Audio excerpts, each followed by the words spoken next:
Well, good afternoon. I'd like to welcome you to our webinar, Judging the Friesian Horse with Sabine Zvaga from the KFPS. My name is Jason Tice, and I'm the Fauna Executive Director. Before we start our presentation, there are a few things I need to go over.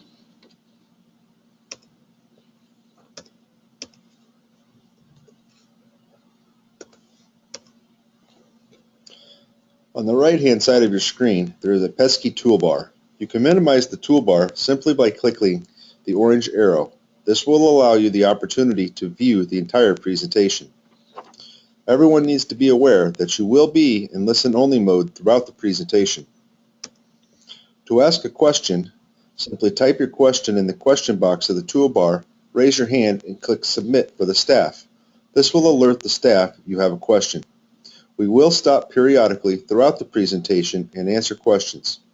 We will try to conduct the question and answers interactively. We will unmute you and give you the opportunity to ask Mrs. Zvaga your question. Chances are we won't get to everyone's questions today. If we don't get to your questions, you can always send it to the Fauna office at fauna@fauna.com, and we will respond in a timely manner. Once again, I'd like to thank everyone for attending this webinar. The webinar is being recorded and will be added to the Fauna Library and YouTube station. At this time, I would like to introduce our speaker, Sabine Zvaga from the KFPS. Sabine is a pharmacist lecturer by profession. She was born and raised in Friesland. Sabine has been working with Friesian horses since 1987, riding, breeding, training, and working at various stallion stations. Nowadays, Sabine has 2 Friesian Star Geldings by Anton and Heinze. She competes in driving dressage at the highest levels. Sabine has been judging for the KFPS since 2007, and she became provisional inspector in December of 2013. Sabine founded the Young KFPS in 2009 to involve the young people within the KFPS. She teaches judging the Friesian horses in Holland, and together with Louise Hampa is responsible for the selection and education of judges. At this time, I would like to travel to the Netherlands and our speaker, Sabine Zvaga. Sabine, are you there? Yes, I'm here. Thank you, Jason, for your introduction. Okay, bear with me one moment and we'll flip to your screen. Okay. Okay. Show my screen. Okay, we are good. Okay. You can all see my screen and you can hear me? Yep, we hear you just fine. Okay. Welcome, ladies and gentlemen, with this webinar. My name is Sabine Zvaga, as Jason said. You don't see me, but this is a picture of me. I just came home from the breeding day in the Netherlands, and we had a very nice day with good quality of horses. Next 1 or 2 hours, I'm going to do a webinar with you, and I hope I can answer all the questions you have. I will start with a brief report of last year, then tell you something how we look as a judge at the Friesian horse in short, because we don't have a lot of time. Then I will explain some of the rules for star declaration, for preliminary star declaration. I will explain what we do with the IBOP results of a horse during the inspections. I will describe the new guidelines for grooming the head. And last year we made a change in the judging system because we wanted the horses to get more relaxed, and we call it in the Netherlands Vooropstelling. There is no English word for it, but I'm going to explain the system. And in the end, I will introduce you the jury that is coming to your inspections this year.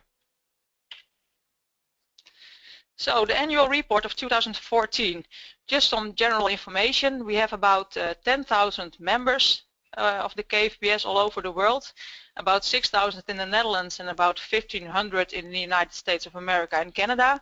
And we have members in 55 other countries. All over the world there are about 70,000 registered Friesian horses.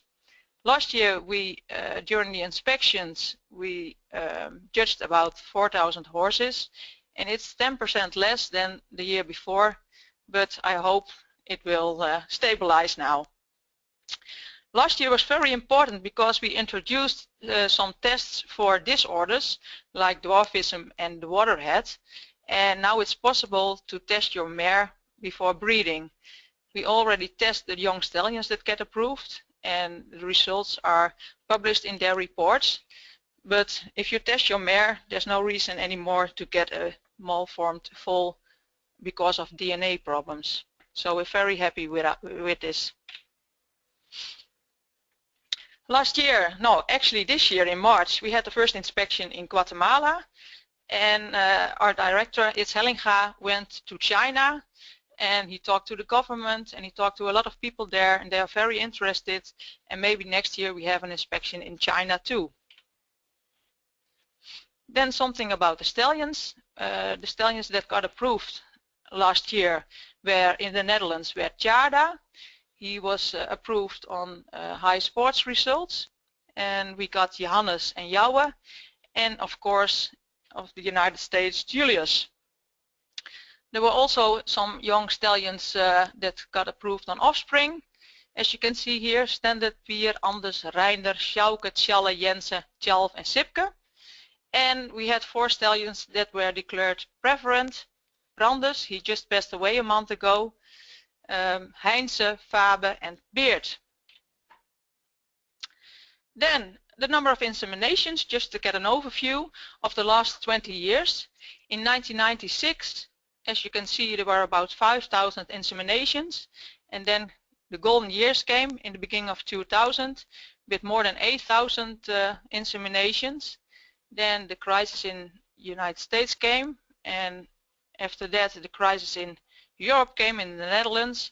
So we got less inseminations, but happily we are happy to see that in 2014 it's stabilizing now. So we hope that we get around 4,000 inseminations. That will be good. Okay, then about judging the Friesian horse. The KFPS has a breeding goal, and actually there are 3 pillars. We have the breed characteristics, the character, the pleasant personality of the Friesian horse, and the aptitude for sports. Now, the character is very difficult to judge, so during the inspections we don't do a lot with the character, but we do look at the breed characteristics, and also for the sport aptitude we look at the conformation, because the horse has to have a conformation that's suitable for a sports horse. And if you have a sports horse, you want to enjoy it for a very long time, so also the durability is very important. As a judge, we always use a fixed order of inspection. We always start with the condition of the horse. Is it healthy? Does it have a shiny coat? Does it have no discharge from the eyes and the nose? Is it not coughing? After that, we look at the overall appearance of the horse. Is it a classical type or a modern type? Does it have high legs? Does it have long lines, or is it very heavy in build? That's the overall appearance we get from a horse. Then we look at the breed expression, and I'll explain it later on in more detail. The conformation, the feet and legs, and the movement. And in hand, we only judge the walk and the trot. The canter is too difficult to judge because of logistics problems, because in hand it's very difficult to judge the canter. So this is the fixed order we use every time. To start with the overall appearance, we like the Friesian horse to be proportional, so we want the forehand, the midsection, and the hindquarters to be 1 to 1 to 1, an harmoniously built Friesian horse. We also prefer a rectangular model of the Friesian horse, and I'll explain it later on.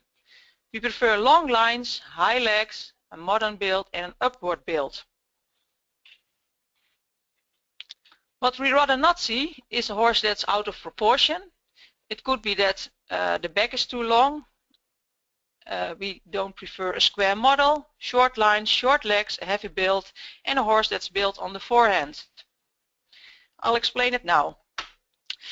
Here you can see 2 different types of horses. This is what we call a square model, and this is what we call a rectangular model. With the square model, the length of the body of the horse is as large as the length from the withers to the ground. So you can draw a square here. If you look at the horse on the right side, you can see that the length of the body of the horse is larger than the length of the withers to the ground. So this is called a rectangular model. And we need a rectangular model for the use in sports because the lateral bending is easier with a rectangular model and the horse has more suppleness. Here you have two different kinds of horses. The left one is a very modern horse with long lines. So not only the back is long, but there's also a long neck and a long croup. The horse has high legs. So this is a modern type Friesian horse. The horse on the right side is more classic type. It's a heavy horse and the foreleg is short. And it's a nice horse if you look at the racial type, but the conformation is a bit classic. Here you can see a horse that's built on the forehand. There's too much weight on the forehand. Most of the time the neck is emerging deep from the chest, and most of the time the forelegs are standing under. So we rather see a horse that's more upward. Like here, I think this is a characteristic, an element that we use a couple of years now, the direction of the body. And the average Friesian horse is a little bit downwards. But what we like to see is a horse that is horizontal or even upstanding. And how do you determine it? You look at the horizontal line, like this white line here, and you draw an imaginary line throughout the body of the horse, like the green line. And you compare those lines. And as you can see, these lines, they are almost equal. So this horse has a direction of the body that's horizontal. Why do we want this? The goal in using a horse is that normally the horse has 60% of its weight on the forehand because of the weight of the head and the neck, and only 40% is on the hind legs. And what we want to do in sports is to transfer the weight from the forehand to the hindquarters so that the horse can rise in the front. And it's easier for a horse that has an upward build to do this than a horse that has a downward build. So that's the reason why we want this direction of the body. This is an example of a horse that has a downwards build. If you have the horizontal line like this, you can draw the imaginary line throughout the body and you can see it's downwards. So for this horse, it's more difficult to rise in the front. That's what we expect. Here again the goal, we want a horse that rises in the front, upward in movement, so the weight of the forehand has to be transferred to the hindquarters so that the horse can lift itself up. And also on the saddle, under the saddle is the same thing. Okay, then the racial type. There are 4 elements for the racial type, and that's the head, the neck, the hair, and the color. And with the neck, we look at the direction of the neck, the length, the shape, and the head-to-neck connection. As you can see, the length is both important with the racial type and with the conformation. It's also for the head-to-neck connection. So I'll explain it with some illustrations now. First, if this horse, if we do the inspection and we judge the racial type, first we look at the head, is it noble? Then we look at the neck. We prefer a vertical shape, a vertical direction of the neck. That's a breed characteristic. It would be more functional if the neck was horizontal, but we are a breed and we want to see a vertical direction of the neck. So we look at the direction of the neck. We look at the head to neck connection, that's here. We want a long pole, and so that this is light so that the horse can use its head when you ride the horse, and the bending is very easy if the head to neck connection is light. We like to see a nice upper line of the neck, and after the neck we look at the hair of the horse, so the mane and the tail and the feathers, and then the color of the horse. So the head in more detail. We like to see a noble head. And what is a noble head? A noble head is a head that's not too big, that has the nasal bone that's a little bit dished, bright eyes, white nostrils, the jaws well pronounced but light, and small ears. Here you can see a couple of pictures of horses with a noble head.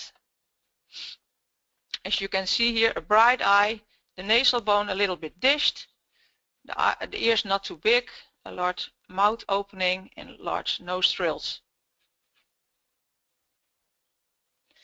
These are examples for the ears. Not all the Friesian horses have ears like this, but in some bloodlines you have the tips of the ears pointing to each other, like this. What we rather not see with the head is a head that's too long or crude, small eyes, they don't have a lot of expression, a Roman nose and heavy jaws. This is an example of a head that's not too noble. We would like to see the eye more bigger, and it's also a bit long, and we'd like to have this more pronounced. This is an example of a crude head and the eye is also not very big. And this is an example of a Roman nose where the nasal bone is not dished but the opposite way.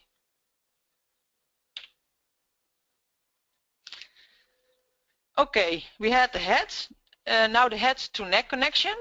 The head to neck connection consists of the neck, of the poll. It has to be long, and the jaws, there has to be a lot of room between the jaws for the throat and for the glands here. So when you use the horse and the horse is bending his head, there has to be space for the bending, and you don't want to see the glands here. This is an example of a very light head to neck connection, and this is an example of a very heavy head to neck connection. This horse has a short poll, and we expect this horse to have problems while bending his head. As I said before, the neck has to be long in a vertical direction. The crest has to be slightly arched and well muscled in the upper part. And we also like to see the neck to emerge high from the chest. What we rather not see is a neck that's short or horizontal, poorly muscled, emerging deep from the chest, a bulging neck, a U-neck, a swan neck, or an unstable crest. And I have pictures of all of those things. First, different shapes of the neck. This is what we like to see. The preferred shape. This is a U-neck. It's the, yes, I will show you some pictures. This is a horizontal neck, a straight neck, and a swan neck. First, the shape of the neck we prefer. This is a nice vertical direction, well-shaped neck with nice muscles here in the upper line and no bulging neck. So this is what we like to see. These are examples of an horizontal neck. You can see the direction is like this instead of like this. And this horse, it seems that the neck is a little bit vertical, but you always have to look at the natural position of the neck. And as you can see here, the hand of the runner is pulling the head high, and it looks like vertical, but if you look at the normal position, the natural position, it is more horizontal. And you can see it because of the muscles here.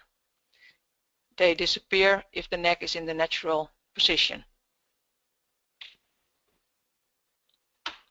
What we rather not see is the bulging neck, and here we would rather see more length in the neck and the neck to be lighter and more length of the poll. This is also an example of a horse with a neck that's short and also a heavy head to neck connection.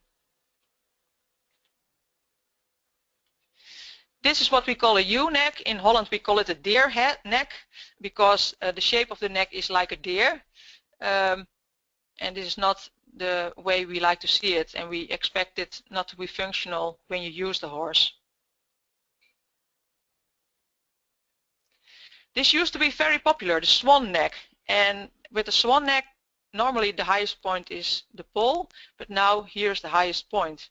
And it's very nice to see, but if you use the horse, it's very easy that the horse goes behind the bit. So we rather not see it nowadays. We also look at the crest. The crest has to be a straight line, but sometimes the crest is unstable, and we have three different stages, starting with the C line, when you only can see a C, like these horses. You can also have an S line, like this. And the crest can have a fallen crest. Depending on the stage and the age of the unstable crest, it can have influence on the results of the inspections. For example, if you have a 3-year-old horse with a fallen crest, we don't take the horse into the stud book. But if the horse is 3 years old and only have a C line, she can become star with the first premium. The older the horse and the more unstable the crest is, the more restrictions there are. Okay, then we go to the hair, the mane, the tail and the feathers. It doesn't have to be only long but also thick. And especially stallions have very thick hair. When they are geldings, they lose a bit of hair because they lack of testosterone, but we wanted to see thick and long. We prefer the jet black color, but sometimes horses are faded black or even brown, especially when you work a lot with horses and they sweat a lot and the sun is shining on the coat, they can become very brownish. The mark for racial type will be influenced, but a mare can become star if she is brown, that's no problem. But she gets a higher mark for racial type if she's also jet black. There's a very special color, it's called the chestnut color, and these horses are very nice to see. We don't take them into the stud book, but they are very special and popular. A chestnut Friesian horse you can get if the stallion and the mare have both carry the chestnut factor, and if they give it to their foal, you can get a chestnut Friesian horse. Now something about the markings. Some white is not too bad if it's only above the line between the eyes on the head. We don't like to see white hairs on the rest of the body, not on the body, not on the feet and legs. Here's some examples. We call this gray spots. There are a lot of white hairs all together on a certain place of the horse. If the horse has a gray spot like this, we don't take the horse into the stud book. As you can see here you have white hairs. This is under the lines between the eyes, so we don't accept it. This is actually no problem if it's not too big, and this is also not a problem. And also it doesn't influence the mark for racial type. You can also get white hairs because of an injury, and if you take a declaration of your vet, then it's no problem.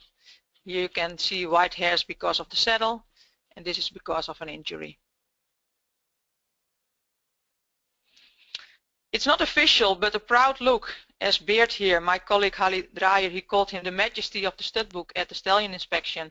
A proud look is also very nice to see, and it will improve the mark for the racial type. So let's take a short pause now so I can answer some questions.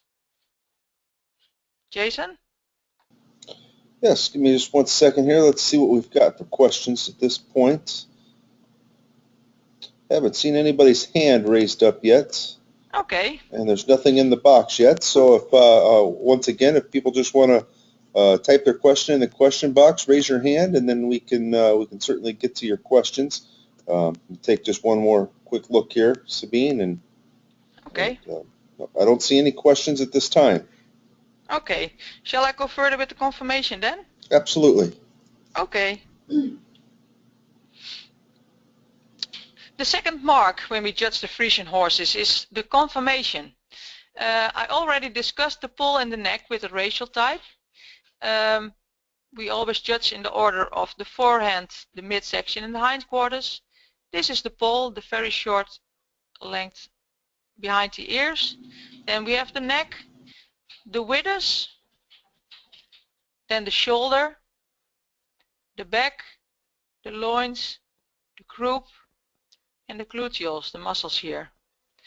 And this all together we call it the top line, and the top line is very important, not only for usage in the sports but also for the durability. We also take into account the overall appearance, the direction of the body, and what also is taken into account is the youth appearance. If horses are too ripe, they will get a lower mark for conformation. High legs is a positive influence on the mark for conformation. So now I'm going to explain it in more detail. Starting with the withers. The withers, we want the withers to be well developed with a flowing transition from the neck to the back. The withers are important for the position of the saddle when you use the horse. And the withers are here. So we want this to be well developed with a flowing transition. Here you can see flat withers. And if you put a saddle on this horse, it's very likely that the saddle goes to the left and to the right. Here you can see no flowing connection. Maybe if the horse gets more muscles, it would be better, but at this point, it's no flowing connection. Then the shoulder. With the shoulder, we want it to be sloping and long. And like this, for example, this is a very sloping shoulder. And we want the angle, this angle we want it to be 90 degrees, because then we believe that the horse can place its foreleg forward. You can see here a steep shoulder, and if you look at the direction, this is pointing to the neck and this is pointing to the withers. So a sloping shoulder is pointing more to the withers than to the neck, and a steep shoulder is pointing more to the neck than to the withers. The back is very important. We want the back to be strong, well muscled, with a flowing connection to the withers and the loins. This is an example of a good back. The hindquarters, they are responsible for generating power, and they have to transfer it to the rest of the body. And the loins are very important in this, and also the back. The horse has to use his whole top line, especially the back, to present good movements. A good back is also very important for the durability of a horse. A horse with a strong back stays in a good shape longer than a horse with a very weak back. This is an example of a weak back. This horse is only 3 years old, and with this back, the mark for conformation will be no more than, what should I say, 5.5, I think. We rather see this, if this horse was 20 years old, it was not as worse as when the horse is only 3 years old. This is a horse that's sway-backed, and actually this horse is in 3 parts. And as you can see, the direction of the body is also very downhill. If this was a 3-year-old horse, the mark for the conformation would be 4, and the horse would not be taken into the stud book, unfortunately. So it's a very nice racial type, but we don't prefer to see this because of the durability and the use of the body. This is only a foal, but also very weak in the back. The opposite way is a tight back, and actually we first judge the conformation when the horse is standing in front of us, and a back can be tight, but if the horse uses the back in the movements in a proper way, then we call it a strong back. So then it's positive. If you have a tight back when you look at the horse when it's standing in front of you, and the horse is moving with a lack of suppleness, then we call it a tight back. This is too tight, we call it humpbacked, and as you can see, the vertebrae are above the line of the top line here. Sometimes it can be caused by illness of the horse. When the horse is in pain, it's going to stand like this, and sometimes it's just genetically.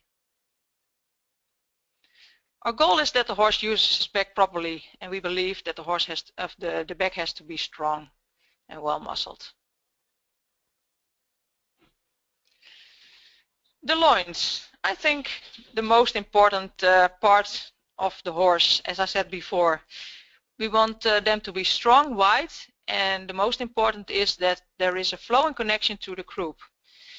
Our experience tells us that if there's no flowing connection to the croup, in 9 of the 10 cases, the horse, you can see it in the movements. So that the horse is not able to transfer the power that's generated in the hindquarters to transfer to the rest of the body. Here you can see loins that are sufficient developed, and these are the loins, and you can see they are very wide.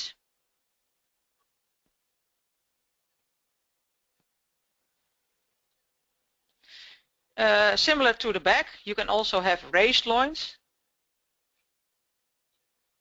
And actually we will not see this because most of the time they give a lack of suppleness.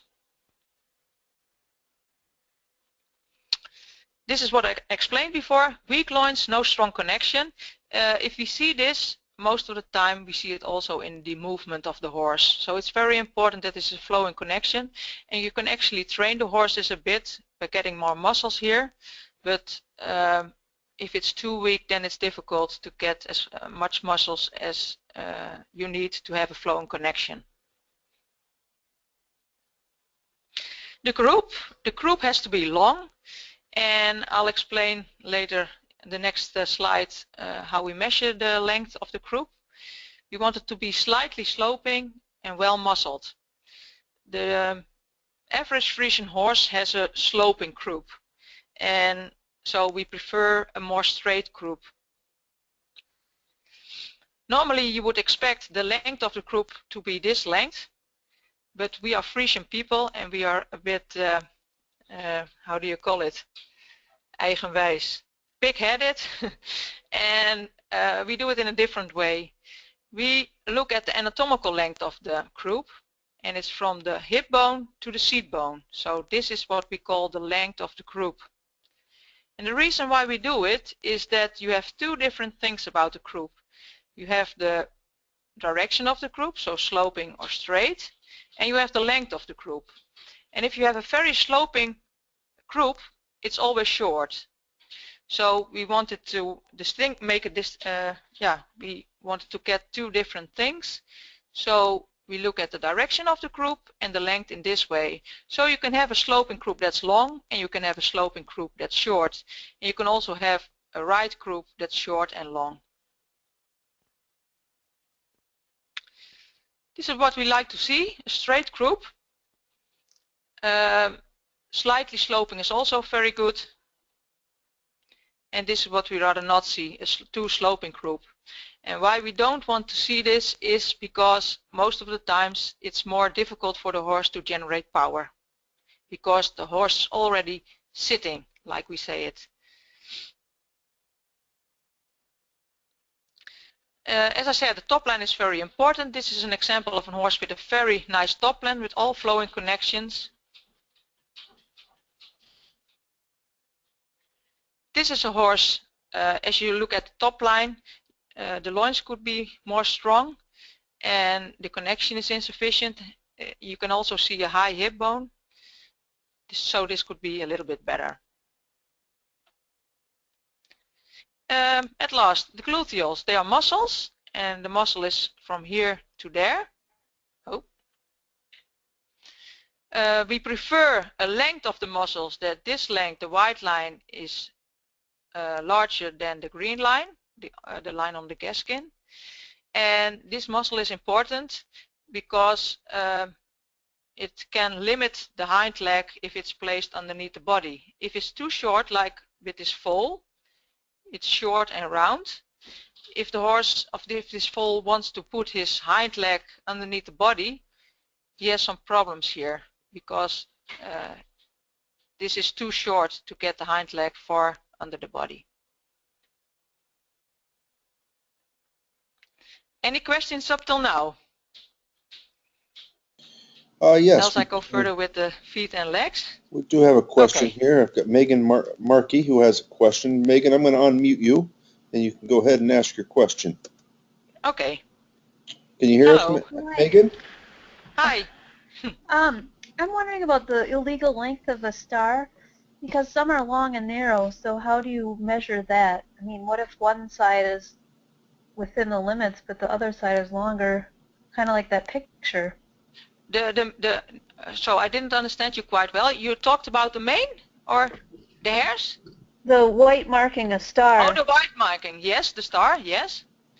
What if it's long and narrow instead of totally round? How do Okay, you... I understand it. Actually, that's a difficult question because if it's long and narrow, it will be longer than when it's all round. Or actually, I think we have to have the limit of 3.2 centimeters. So even when it's long, we just see if it's not bigger than 3.2, and it doesn't have to be under the line of the eyes for registering into the stud book. Okay, because the picture on the that you showed looked kind of like it was probably longer than the 3.2. Yeah. Yes, I didn't measure it, but could be. I Okay. will look for it. Oh, yes, here I have.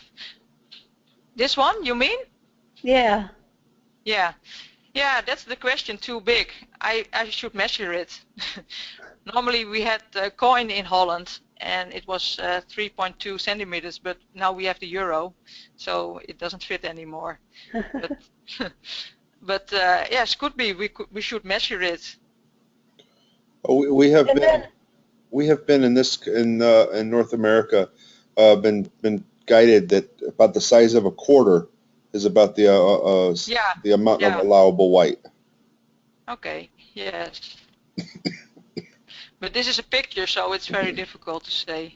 Sure. Are there any other Any more questions? questions?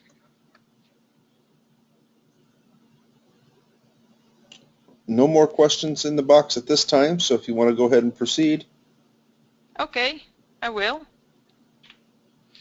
I will discuss the leg conformation and quality. I won't discuss it in detail now because of the time, but I will explain the most common things about leg conformation. We want the leg conformation to be correct because any deviation in leg conformation will cause increased risk of wear.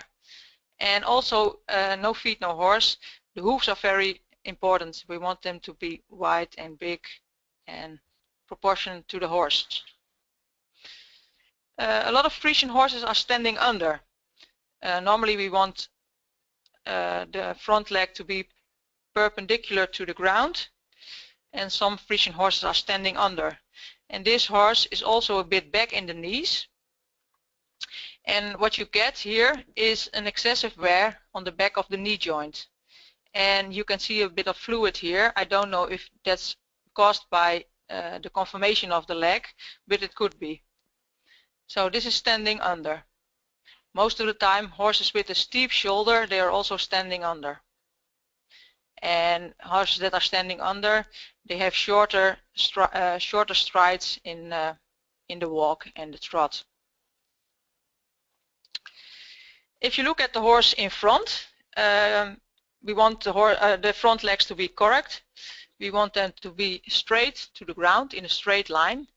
And we have two deviations. The first thing is what we call is towing out. As you can see, the pastons are turned outside from the fetlock joint. We call it towing out. In Dutch we call it French. And the opposite thing is that the pastons and the hooves, the feet are turning inside. We call it towing in. In Dutch we call it toontreden. And this is the most common thing we see in the Friesian horse. We also look at the leg conformation not only when the horse is standing in front of us, but also in the movement, because this can have consequences for the movement in the walk.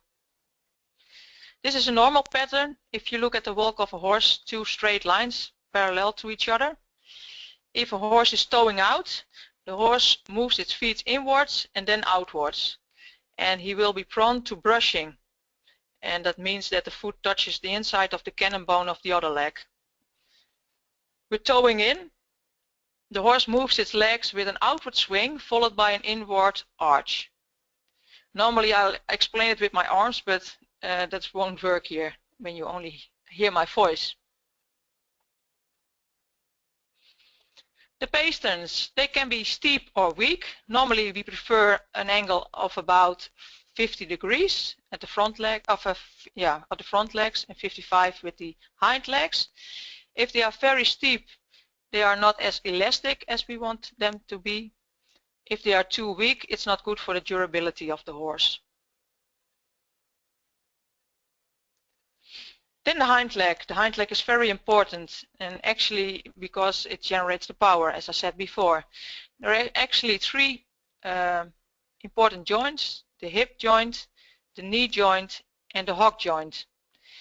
If the hind leg is bending, if it's bending here, then it's also bending here and bending here. So they are all connected to each other.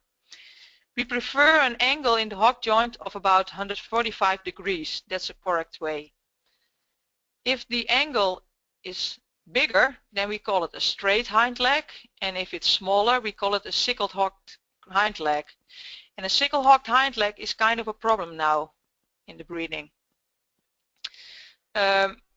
We wanted a longer foreleg, but we got a longer hind leg, and to place the longer hind leg under the body, sometimes it's sickle hocked just to get it under the body. These are two examples. If you look at the hock of the angle in the hock joint, so the angle between the gaskin and the cannon bone, this is straight. The angle is bigger than 150 degrees. This is the opposite. The angle is smaller than 150 degrees. We also call this both legs. You get often more wear in the hocks here. And if the horse is moving, it seems as if the hind leg is placed far under the body, but actually this is a bit of a trick of the eye, because the leg is often put under the body, but if you look at the gaskin, most of the time it's not brought underneath the body sufficiently. So with a sickle hocked hind leg, it's difficult for a horse to carry itself, and you get more strain in the hock joints, and it can cause more wear. This is what I meant. We see a lot of hind legs that have a very long gaskin, and this gaskin is not well muscled too. So to get this hind leg under the body, it has to be a little bit bowed. Also very common in Friesian horses is cow-hocked hind legs. Normally this is a straight line, and then the hocks are pointing, the room between the hocks is less than you would expect. Then the movement in hand. During the inspections we judge the walk and the trot. To start with the walk, when we judge the walk, first we look at regularity of the walk. It has to be regular. Then we look at the room in the walk, the length of the strides. We look at the use of the body of the horse, and if the horse uses his hind leg in a proper way, with bending in the hocks, and the hind leg has to push away the front leg. On the photo you see Ulke with the granddaughter of Willem Wester. As you can see the walk, the hind leg has to push away the front leg. That's very important. We have a 4-beat, it's a 4-beat gait, and we want to see this 4-beat. And the walk is actually, it's very important because the trot is easier to improve by training than the walk. And not a lot of Friesian horses have a very good quality of the walk. So we want to improve this. What we rather not see is a walk that's not regular, and regular can be that the horse is walking short long, so one hind leg is pushed put further forward than the other hind leg. It could be caused by tension, but it can also be a problem in the back of the horse or something like that. Another form of irregularity is a lateral walk, and with a lateral walk the hind leg and the foreleg on the same side, they are placed forward simultaneously. Now, years ago, we said, oh, the walk, the more room, the better. But that's not true anymore, because a walk that's too roomy is difficult to collect when you use the horse, and also most of the time it's lacking power. And a walk that's too roomy easily goes to a lateral walk. And another form of what we don't want to see is a cramped walk. Here the difference between a normal walk, a forebeat, when the hind leg is pushing away the front leg, and this is a lateral walk, and as you can see, this hind leg is placed on the same time forward as this front leg on the same side. Also camels walk like this. This is a cramped walk. The hind leg is pushed, how do you call it? It's going upward very fast, and most of the time it's a neurological problem in the back or something. When a horse is walking like this morning we had a foal who had a cramped walk and also did it in the trot, and unfortunately we couldn't give the foal a premium because we give a 4 then on the walk. Then the trot. Similar to the walk, we like to see regularity of beat and rhythm. We want to see room, we want to see a long moment of suspension, we want to see power, we want to see that the hind leg is placed far underneath the body and that the calfskin almost comes vertical. We want to see knee action, and we want the horse to rise in the front. And also suppleness, use of the body. Here you can see a moment of suspension when all 4 legs are from the ground, and the more power, the longer the moment of suspension. There's a difference between a carrying trot and a pushing trot. A pushing trot is what we don't want to see. We like to see the carrying trot. With a pushing trot, the hind leg is only doing this. So it moves, but not underneath the body. And most of the time the horses, they are trotting downwards. What we like to see is a hind leg that's placed far underneath the body, that the calfskin is coming vertical and also goes this way. So that's what we call a carrying trot. Here you can see the difference. It's not a Friesian horse, but I needed a good example. This is a pushing trot. As you can see, the hind legs are only moving in this way. They are not going underneath the body, and the horse is walking downwards. On the other hand, in the right side, we see a carrying trot. The calfskin almost becomes vertical and the horse can rise in the front.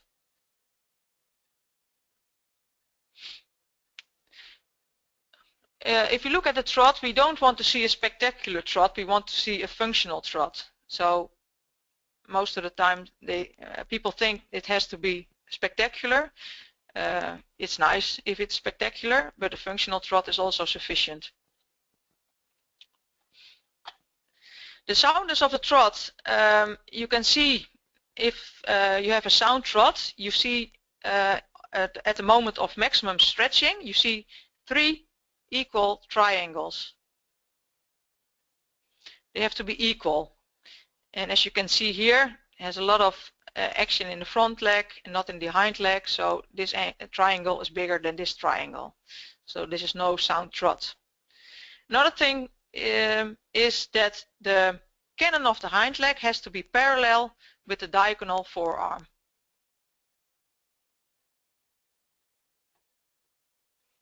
Here you can see a trot, the horse is going uphill and the calfskin is going vertical, so this is called a carrying trot. Maybe the front leg has to move a little bit sooner, but another example, a lot of flexion in the hocks, freedom of movement in the forehand and knee action.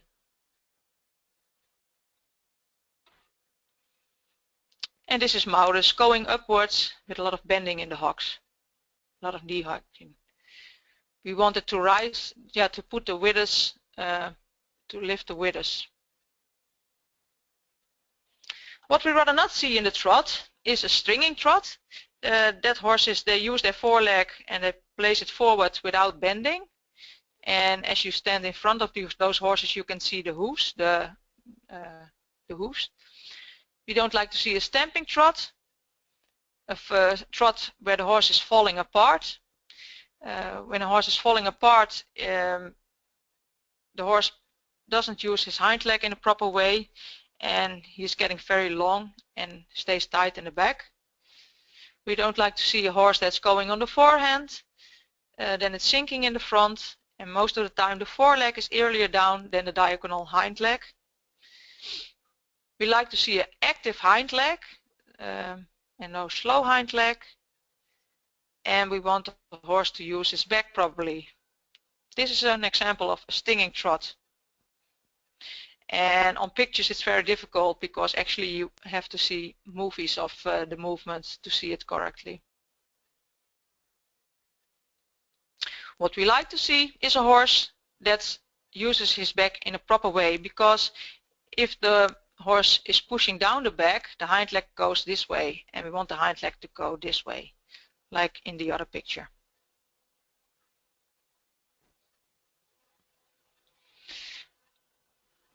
We saw the Maurus, who was rising in the front, and this is the opposite. This horse is going downwards, sinking in the front. So the mark for trot would be not very high. Questions up till now?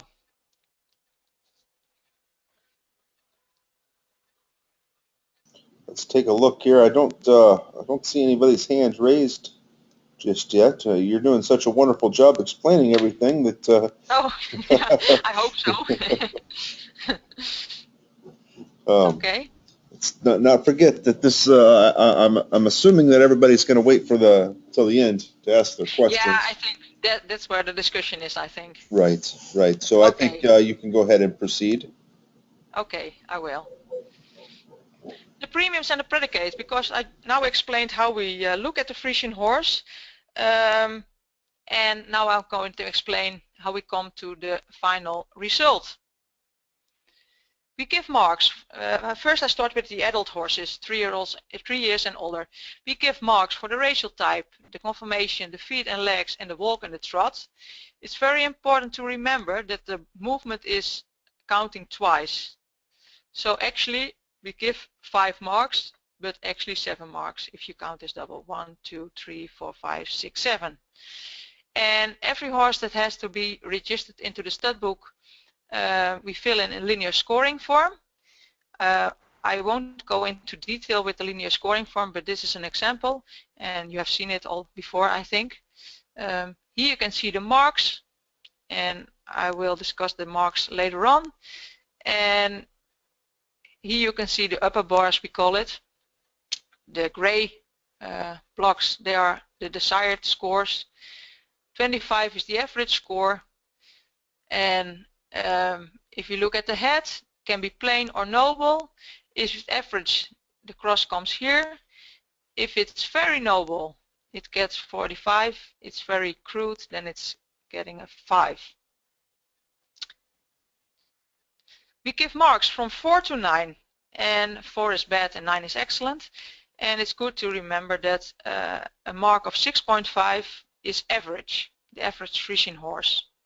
So if you go back to the linear scoring form, the score of 25 is 6.5, and a score of 30 is about 7, 7.5, 8, and 9, and this is 5.5, 5, 4.5, and 4.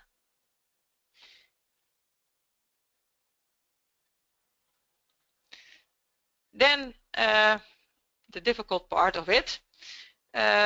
We take the average of the 5 marks, of actually the 7 marks, because movement counts twice. And if the average of all the marks we give is 7.5 and more, the mare or gelding becomes star with the first premium and orange ribbon. If the average of the 5 marks is 7.0, the mare of gelding becomes star with the second premium. But for star declaration, the average on movement has to be at least 6.5. So 6 and 7 is okay, but it has to be at least 6.5. If the average of the 5 marks is 6.5, then the horse is registered into the stud book with a third premium. If the average is 6.0, the horse is taken into the stud book without a premium. And if the average is less than 6, it's not registered in the stud book. There's also a rule that when a horse has a 5 on one of the marks, it cannot become star. And another rule is when a horse has a 4 or 2 times a 5, it's not registered in the stud book. I'll give you some examples now, doing some math on the evening now. The calculation as we do it. So you have the mark for racial type, the mark for frame, the mark for feet and legs, the mark for walk 2 times and for trot 2 times. 7 marks. So if the racial type is 7 and the frame is 7, feet and legs is 7, the walk is 7 and the trot is 7, altogether it's 49. If you divide it by 7, you get 7.0 and the horse becomes star with the second premium. I have a few more examples. If you have 8 on racial type, 7 on frame, 7.5 on feet and legs, and 7.5 on the movement, the average is 7.5 and the mare becomes star with the first premium. That also is for these marks, average 7.9. You can also have a horse that's very average in the exterior but very good in the movement, so can become star with the second premium. And the opposite, if you have a horse with a lot of racial type and good feet and legs and the movement is average, it can become star with the second premium. But here's a horse with a very nice racial type, a 9 for racial type, an 8 for conformation, 7 for feet and legs, a 6 for the walk and a 6.5 for the trot. The average is 7.0, but the horse is not star because the average of the movement is not 6.5. So the mare becomes, or gelding becomes, stud book with a third premium. Also this horse, the average is 6.9, so it's no 7.0, so it's stud book with a third premium. Also for this case, and this horse 6, 6, 6, 6.56, the average is 6.1. For a third premium you need 6.5. This horse is taken into the stud book without a premium. This is a horse with very high marks for the racial type and the conformation, and also the movement is sufficient, but it has a 5 on feet and legs. And as I explained before, when a horse has a 5, the average is 7.1, but because of the 5, the horse doesn't become star, but stud book with a third premium. Oh. In this case, a horse has a 4, it's not registered into the stud book, and with 2 times a 5, you have the same problem. But it's also, for registering into the stud book, it has to be at least 6. So there are 2 reasons why this horse is not registered into the stud book. I hope I made it clear now with how we do this with star declaration. We can also declare horses preliminary star, and the horse has to be at least 4 years old, has to be a mare, gelding or a stallion. And what we do is during the inspection, sometimes you see a horse with a very good racial type, a very good conformation, very good feet and leg, but the movement in hand is not sufficient.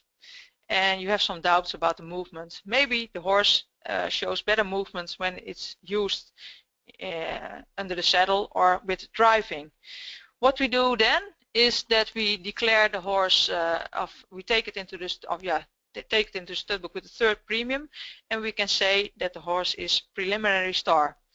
And the horse has to do a test, can be an IBOP or an ABFP, but that's more difficult in the United States. And if the marks for the walk and the trot in the IBOP are at least 6.7, then the horse gets star definitive. And we choose the 6.7 because we have looked to all the star mares that did a test, and they have these results on the walk and the trot. So, but take into account that the horse has to be at least 4 years old, and it has to be more than star worthy. So 777 on racial type, conformation and feet and leg is not sufficient. It has to be at least 1.8 or something.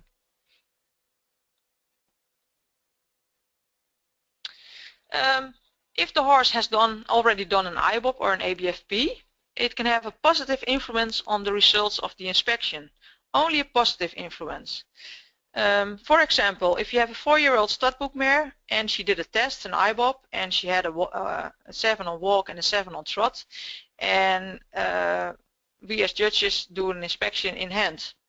And maybe if the results of the inspection in hand is 7, 7, 6.5, 6.5, she would become studbook with a 3rd premium. But the jury can look at the IBOP results and see that it was 7 and 7 on walk and trot, and they can declare this mare star because of the positive IBOP results. If the IBOP results were only 5 and 6, then the marks 6.5 and 6.5, they were the marks now for in hand. So it doesn't influence results in a negative way, only in a positive way. Are there any questions right now? I can imagine that. Yes, we actually do have a couple of questions here. I'm going to go ahead and read this one. It says, is the height considered in the assessment? Yeah. The height. Yes. The height. Yes. These are the height at widths. So we have minimal requirements for the heights, depending on if it's a mare or a gelding or a stallion. So these are the heights. So for taken into the studbook, a mare has to be at least 1.45. And for the star predicate, it has to be 1.65. The ground predicate 1.58 and model 1.60. For the geldings, they have to be a little bit taller. Does this answer your question? Yeah, yep. I'll move on to the next question here. I've got one here from Marissa Aho. Marissa, can you hear us? Yeah. Okay, go ahead and ask your question. I have a mare that was injured as a foal, and I was just wondering, is it even worth bringing her to an inspection if her conformation has been messed up because of the injury? Okay. The conformation has been messed up because of an injury? Yes. And what's the problem with the conformation now? Because she broke her hip as a baby, her leg is actually shorter, so it affects her whole back. So and it also affects the movement of the horse?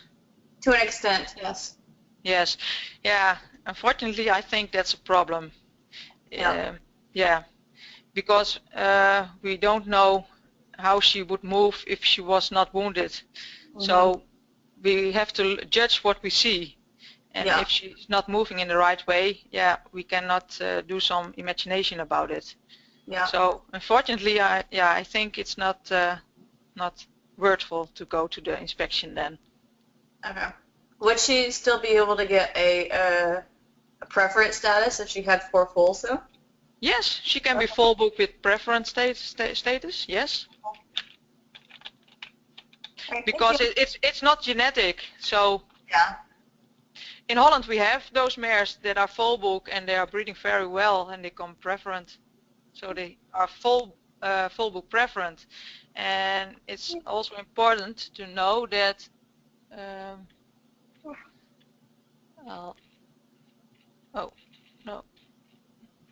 Oh yes, just have a moment. Yeah, as you can see here, a preferent mare only since last year. Also, a foal or studbook mare that's preferent is important for a mare to become preferent. Okay. So we appreciate it if a mare breeds well. Yeah. All right. Thank you. Okay. Okay, I've got one more question here. Megan Markey, I'll let you go ahead and ask your question. Yes. Megan? So hi. Hello. For both preliminary star, I haven't seen that offered. Is that something like when you get your scores back and you see your mare just missed it? Is that something you can ask for, or does the judge have to offer it? Yeah, the judge has to offer it, but so it will be told to the owner during the inspection. So when the judge gives the results, he has to say the horse is studbook with a 3rd premium, but we also declare the horse preliminary star. But yeah, if you think the judge has forgotten it, just ask it at the day of the inspection. Okay. most of the time they have to say it directly. Okay, thanks. But not a year later or a month later or something. Just ask it right away. Okay, thank you. Okay. Okay, I don't have any other questions at this time, so if you want to continue on.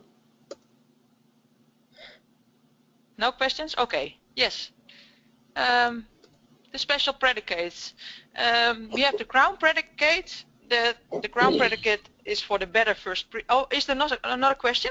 No, I'm sorry. Oh, I'm okay. sorry. Yes. Okay. The crown predicate is for the better first premium star mares, and a star mare can become preliminary crown, and to get the definitive crown predicate, the horse has to do a performance test.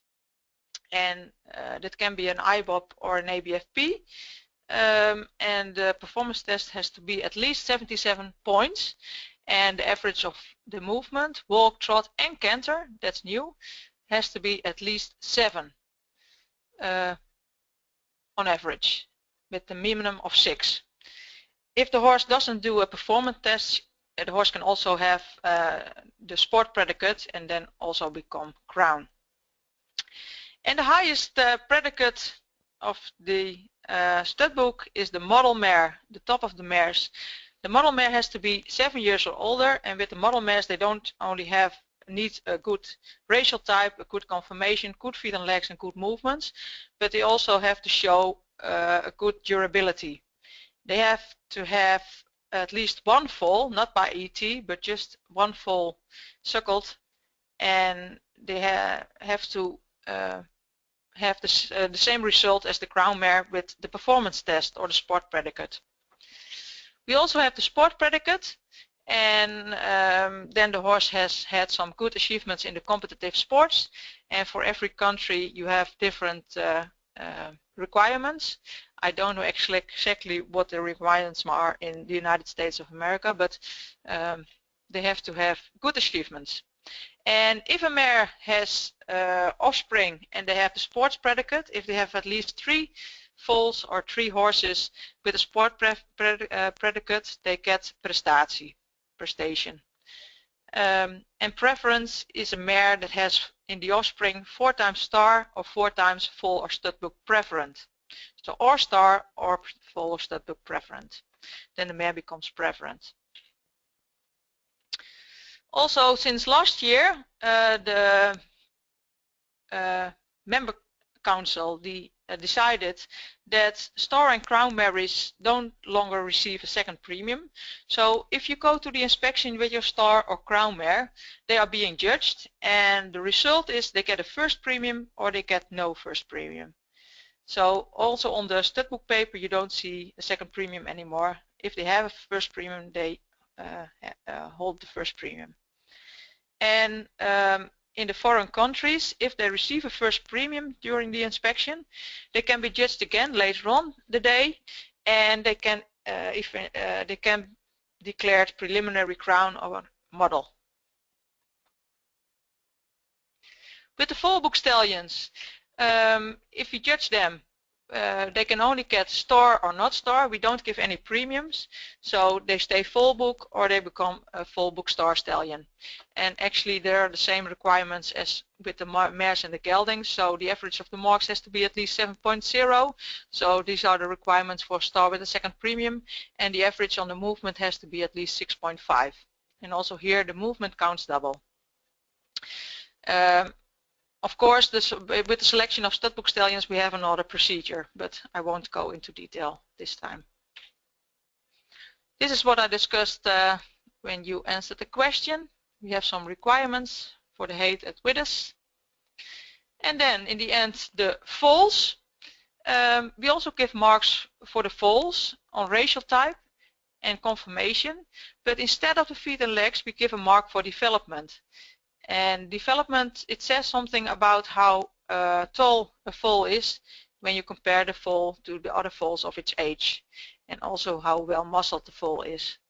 And then we have the walk and the trot, but different from the adult horses, here the walk and the trot, they don't count twice, but just one time. This is the card you get when you your foal get judged. So you see a mark for racial type, a mark for frame, the development, walk and trot, and the premium the foal gets. If there is a problem with the feet and legs, it's a bit strange, but we take it into account with the mark for frame. So maybe the frame is very good, maybe it's an 8, but if there's some problem with the feet and legs, it can become a 6. And most of the time the judge is explaining it to the owner. You can also see on the card on the back side the explanation when a foal gets a first premium, a second premium, third premium or no premium. As I said before, walk and trot, they don't count double, so it's just the 5 marks. If you add them together, if you get 36 points or more and you have at least 7 for the movements, the foal gets a first premium. If you have 33 to 35.5 points and you have at least 6.5 for the movements, the foal gets a second premium and a third premium for 29 till 32.5 points. And the average of movement has to be at least 5.5. So if a foal has a 4 or 2 times a 5, it gets no premium, unfortunately. This is what I just explained, and you can also see it on the back of the foal card you get. Then the current guidelines for grooming of the head. In Holland we have a couple of years ago the Animal Act is here, and it doesn't say anything about the horse, but our government has said that we as horse keepers had to arrange it ourselves. In Germany it's forbidden by law to trim the whiskers and the ears. In the Netherlands we have decided that the whiskers, they have a function, and also the hairs in the ears, they have a function.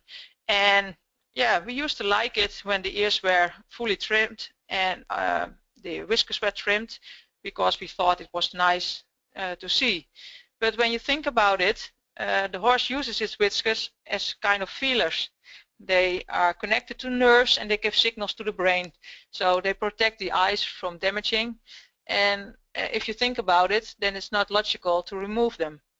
And it's also with the hairs in the ears. If you remove the hairs protect the ears from dust and cold and insects. So we decided that we like to see that the horses are trimmed like this, and we want to see the whiskers not to be trimmed, the whiskers here and the whiskers around the eye.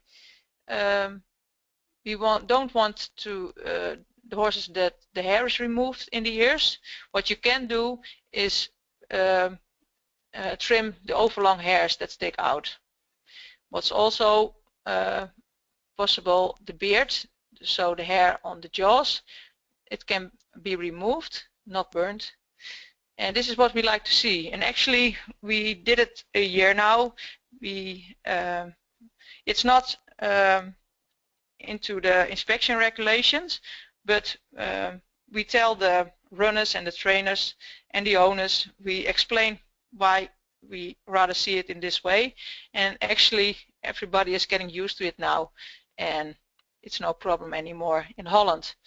But this is the reason why we see it like this, and it's not that much work because you don't have to trim them anymore.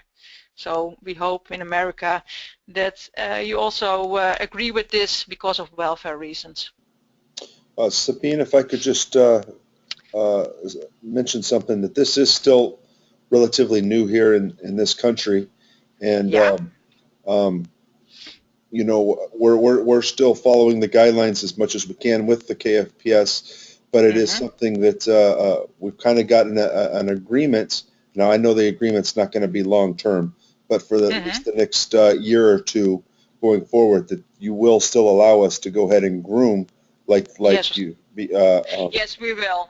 Yes, we only explain why we like to see it in a different way. So also this year we don't exclude the horses from the inspections, but we explain why we want to see it in a different way.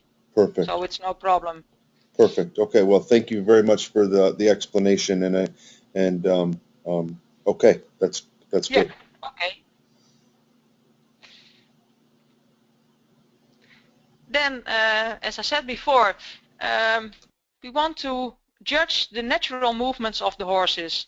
And I think you all know that some of the horses have a lot of tension when they go to the inspections because it's a new area and a lot of new things for the horses, and some of the horses get a lot of tension, and that's not good for especially the walk. And we have thought about it, and we thought of a way that we could get the horses more relaxed. So last year we introduced a new thing in the judging system, which I'll explain later on the next slide. But this was the reason why we did it. And it's for all the mares and geldings of 3 years and older that have to be taken into the studbook or that have to become star, the studbook mares to become star. What we do, all the horses, they are judged in small groups now. In Holland we have groups from 6 to 8 horses. And at a certain time, when the inspection is beginning, at a certain time, group 1 goes to the inspection arena. They are collected near the inspection arena, and when they are all there on catalog order, they go walk as a group in the inspection ring. And when they are in a group, they get more relaxed because they see other horses. They can get used to the inspection arena. And what we see is that horses that have a little bit of tension, we see them getting more relaxed while they are walking around. And it's you don't need a runner to do this. It can also be done by the owners because you have to have a lot of runners in one time, 8 runners. But if there are not enough runners, also the owners can walk with their horse the first 2 rounds. What we do next, if the horses are relaxed, the first horse is staying in the arena and the other horses go wait next to the arena, and then all the horses are judged individually in catalog order. And when all the horses are judged, they are placed in order just like before, and they start walking in the arena again as a group. The judge is also looking at the walk again, and the jury explains the inspection results.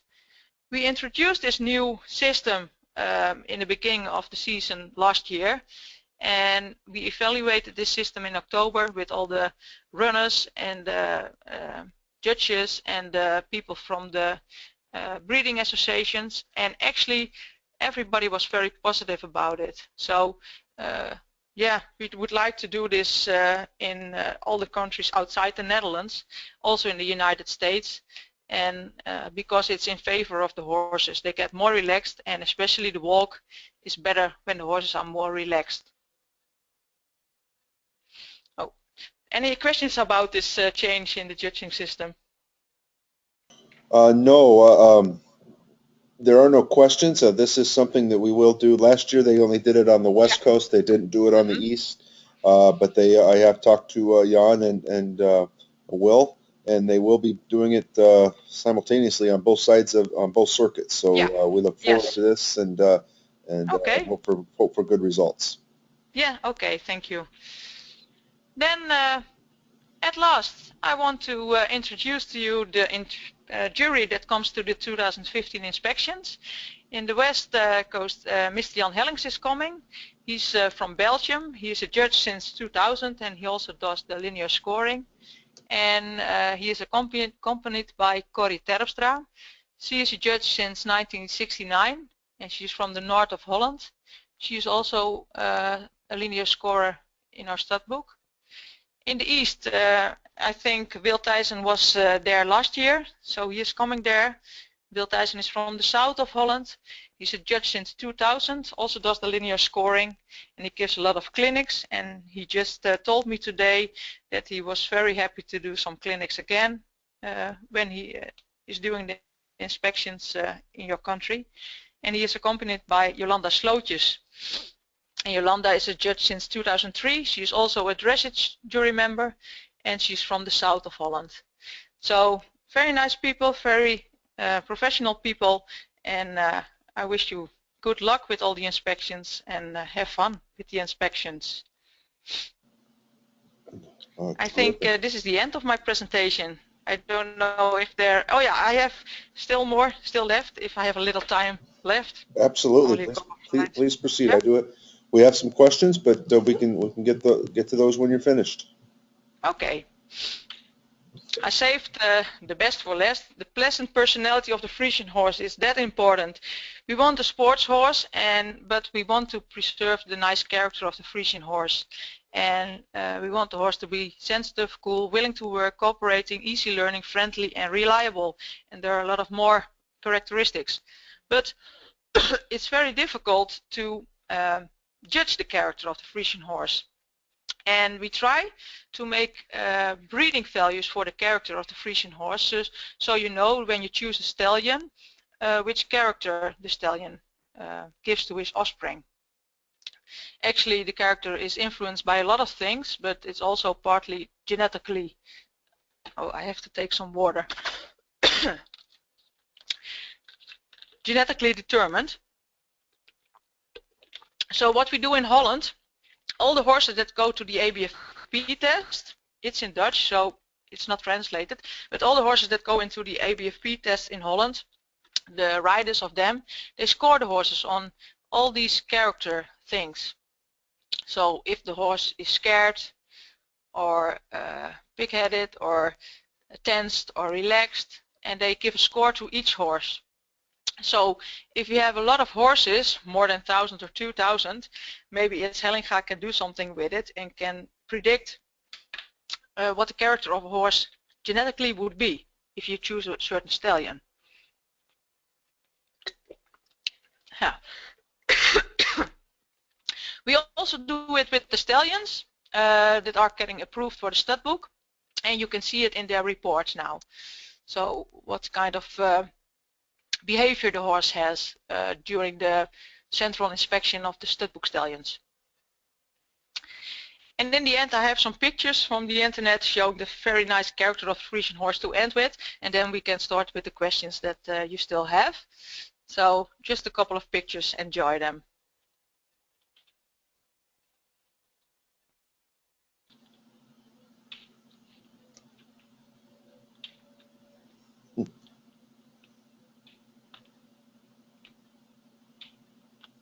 The Friesian horse is also very nice with other kind of animals.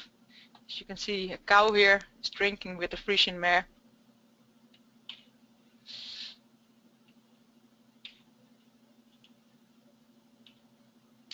This is my own baby girl with my Anton gelding.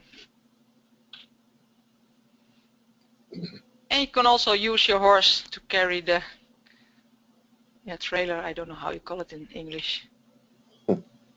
Okay, that was my presentation up till now. So I will gladly answer all the questions you still have. Oh, wonderful, wonderful presentation here. I've got several questions that are starting to pop in now. Let's see, I've got one from Angie Dupuy. Let's get to Angie here. Yeah. Angie, would you like to go ahead and ask your question? Hi, can you hear me? Yes. Hi, yeah, hello.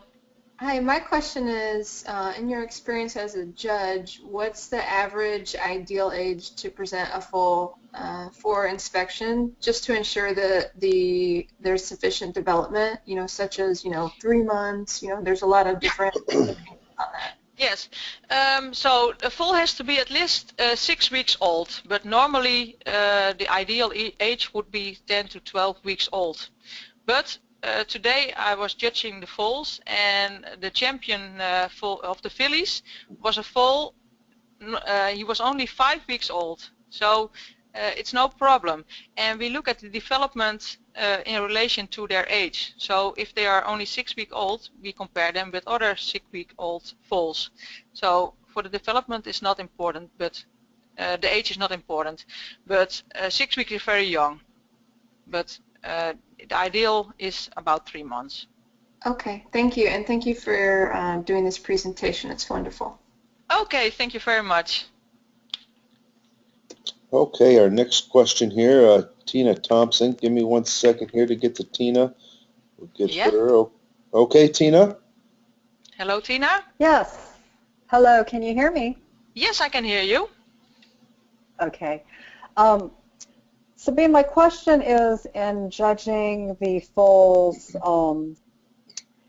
you talked about a foal's height being taken into consideration, one that is taller than the other foals. How does that affect the judging? If a foal is higher than, can you just repeat your question, please? If the foal Yeah. being judged Yeah. along with several other foals, Yes. one in particular is much taller than the other Yes. foals, Yes. how does that affect the judging? When the development is an average, the mark would be 6.5. But if the development is the foal of the same age is a lot bigger, then the foal that's bigger gets an 8 or 8.5 on development. The average we have in our minds, so it's not in comparison to the other foals on the inspection, but it's the average what we have in mind. We know if a foal is only 2 months old, it has to be this development, and if a foal is 5 months old or 3 months old, so we have it in our mind. So we don't compare it with the other foals. If you see differences, you can also see it in the mark for development. Does this answer your question, or?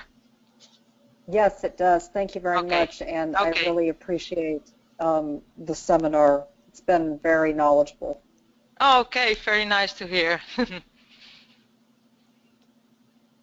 Okay, I've got a next question here from Michelle Swigert. Michelle, you'd like to go ahead and ask your question?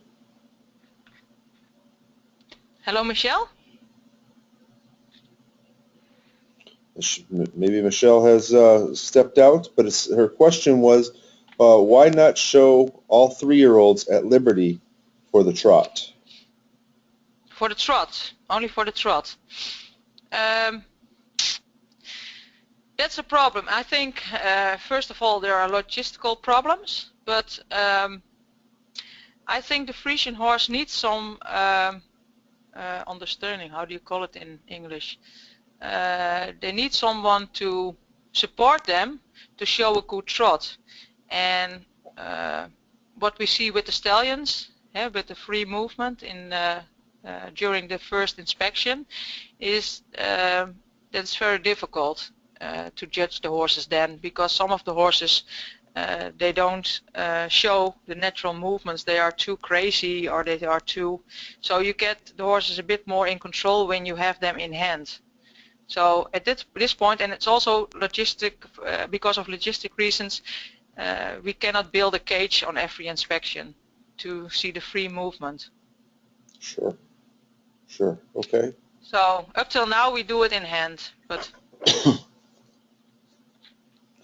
okay, I've got the next question here from Heidi Bourne-Smith here.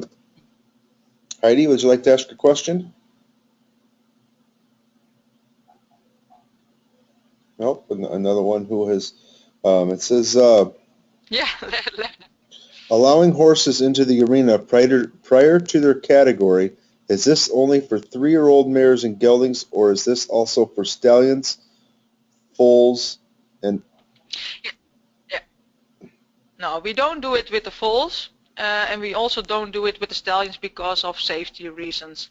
But it's actually it's for all the horses of 3 years and older, who have to be taken into the studbook, or studbook mares and geldings that have to become star. But in Holland it's difficult because we have different arenas and we don't have enough runners to do it in both arenas. So in Holland we choose to do it only with the horses that have to be taken into the studbook. But in the foreign countries you have more time, and then we do it with all the horses that I just mentioned, but not with the stallions and not with the foals. Okay.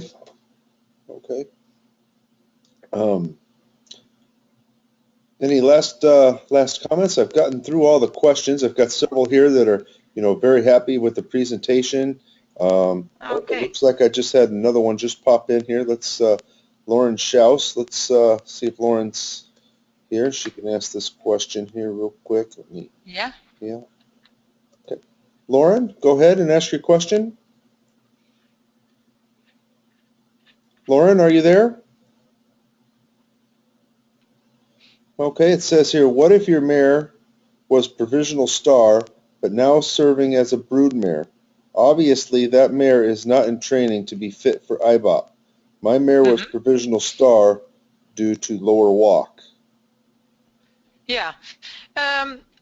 She stays professional star, so when she doesn't have a foal anymore and she gets in training, you can still do the IBOP, get her into a definite star. So it don't have to be in the same year. It doesn't have to be in the same year. You can also do it a year later. Right. Okay. Any last minute comments? I've got several here that I guess Lauren wants to know is, can she show in hand when she's a provisional? Can she show in hand? Yes. Oh, No. And can you explain the question, because well, I don't understand it. I think you know, I unmuted her, but Lauren, are you there? Oh, she can also try it in hand. If the mare is professional star, she can try it again in hand, if that's what she means. Yes, I believe so. Yes, that could be. And if the walk is better, then it can also during the inspection in hand. That's no problem. Okay. Starting to get several questions here popping up here. Let's go back to Heidi here.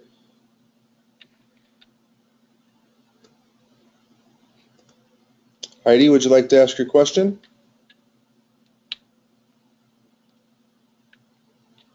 Heidi, are you there? It says, if you have a foal with legal white, how would the judges look at the foal against others? No problem at all. We don't. We do nothing with the white mark. If it's legal. Also today, again, a foal with a star, but there was no problem. It had a 7.5 on racial type. Okay. Next question is, what are the advantages of bringing a yearling or 2-year-old to the inspections? Ooh, that's a tough question.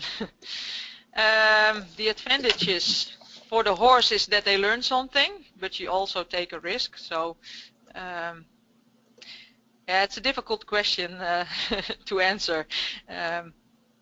If you have a very good yearling or a very good 2-year-old, you can go to the breeding day if you want to have good results, or if you enjoy going to the inspection.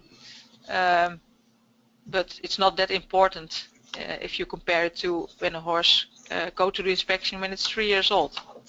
But we like to see the yearlings and the 2-year-olds, and they learn a lot on a day like that. Okay. But if you have to travel for 6 hours, I don't know if I would do that. I hope I can say that.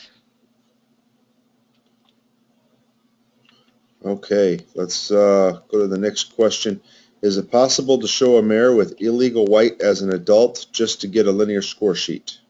Yes, it is possible. Because I can imagine that you want some information about your horse. It's only the white, and it can be a healthy horse. It can be very nice racial type. So we can just give the marks, and you can just go to the inspection, and we give the results. And yeah, what the judge also will say is that the white markings are not acceptable. But then you can get a scoring form, and you can get marks for your horse and an explanation of the jury. Okay, I've got Lauren Schaus again, and I've unmuted her one more time. Lauren, Yeah. can you hear us? Lauren, do you have a microphone? She's popped up several questions here, and I think it would be more beneficial if she just asked her questions directly. But our next question is, so is it that star is now only first premium marks, or lower marks then would still be considered like a second premium star? I'm not sure I understand her question. It's a bit difficult because when you have a star mare and you go to the inspection, you know that if the mare doesn't get a first premium, she gets a second premium. But the difference is it's not registered on the paper anymore. Okay. So in theory she has a second premium, but we don't tell it anymore. That's because some of the people they had the first premium star mare, and if they went to the inspection and maybe that year the mare was not moving in a proper way and gets a second premium, a lot of people hated that. So now you can go to the curing with no risk of losing your first premium on your mare. Also with the crown mares. Okay, I've got 2 more questions here, and then we'll wrap things up here. Says we know there are horses that are below the height limit. Can they also be seen for a linear score? Yes, they can. Yes. Some people choose not to show them, but they can be inspected. Especially, just tell it to the judge. Just tell them my mare or my gelding is too small, but I want to have information about this horse. So please judge him for me. Okay. It can also be that the horse is about 145. 45. No, 54. I'm sorry, I'm getting a bit tired now, I think. When a horse is 154, it can be taken into the stud book, but it could have the marks for a star, but it's too small, so it gets a third premium then. But it's just then.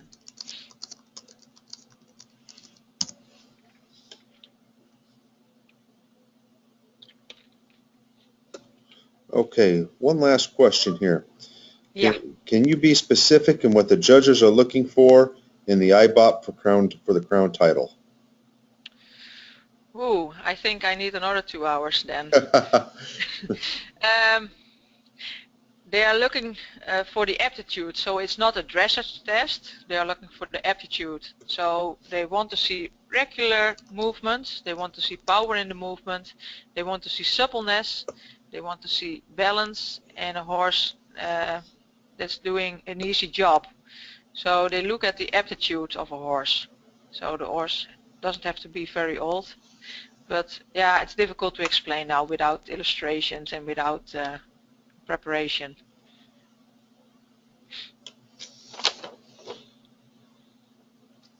Okay, terrific. You know, Sabine, this was a wonderful presentation.